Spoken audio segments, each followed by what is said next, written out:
When you speak of, I guess it's something like 100 trucks that have children in them, and you're saying the CAS is involved, are you requiring that they somehow are able to remove the children from the trucks? I mean, what would be the next steps for police in terms of, moving on any of those trucks if you're concerned about kids? We identify that concern for us. It's something that has come to us early in the course of this occupation. We observed through members who are moving around within the crowds that they began to saw children, families that had attended here to take part in the occupation.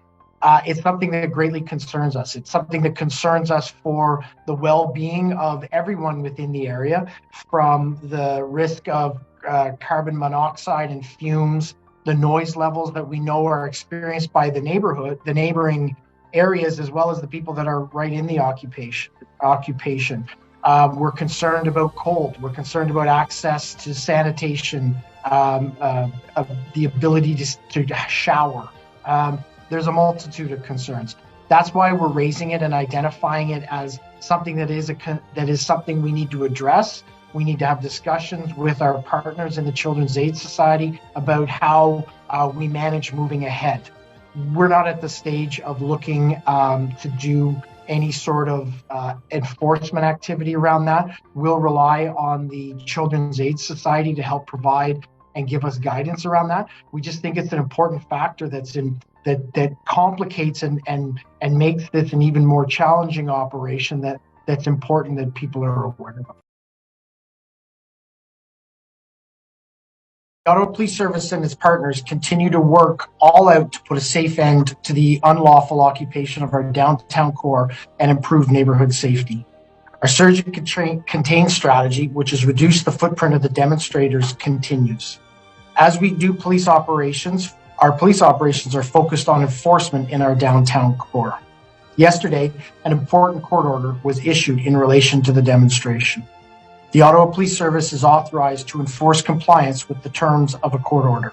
The Ottawa Police Service continues to have authority under Section 127 of the Criminal Code to arrest and lay a charge for breaching a court order. Ottawa police officers will exercise their discretion in enforcing this order and any criminal investigation arising from an alleged breach of this order. We're working to ensure we're enforcing the order. Work is underway to fully brief all officers on the terms of the order and their role in enforcing it. We continue to capture and document evidence. We'll have an update on this later today. As more resources become available to us, we will use them specifically to focus on the unlawful demonstrators whom have chosen to remain in our city. To date, we've made 22 arrests, issued more than 1,300 tickets, and have 79 ongoing criminal investigations. We've seized fuel and cut off material, financial, and logistical support to the occupation. I also want to be clear, we're not just dealing with demonstrators in Ottawa.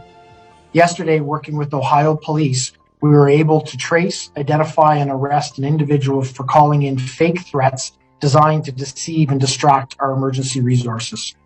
Many of the remaining demonstrators are highly determined and volatile. They've begun filling gas canisters with water, distracting officers, or otherwise attempting to subvert our efforts. Yesterday, we had an attack on our hardworking officers. While attempting to seize fuel from demonstrators, multiple officers were swarmed by these same demonstrators. We've initiated a criminal investigation into this matter. We've seized and towed some vehicles and continue to face resourcing and operational challenges in doing more. Many heavy vehicles in the downtown core have been immobilized. Recent aggressiveness towards our officers is unacceptable. We've identified our need for the 1,800 officers and civilian personnel that will bring a safe end to this occupation.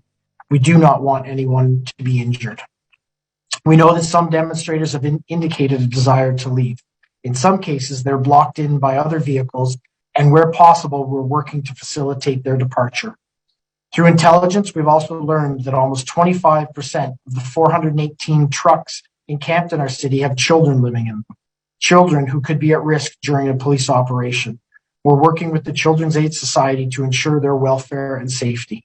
Finally, our message to demonstrators remains the same. Don't come. And if you do, there'll be consequences, including financial consequences for your illegal and unlawful behavior.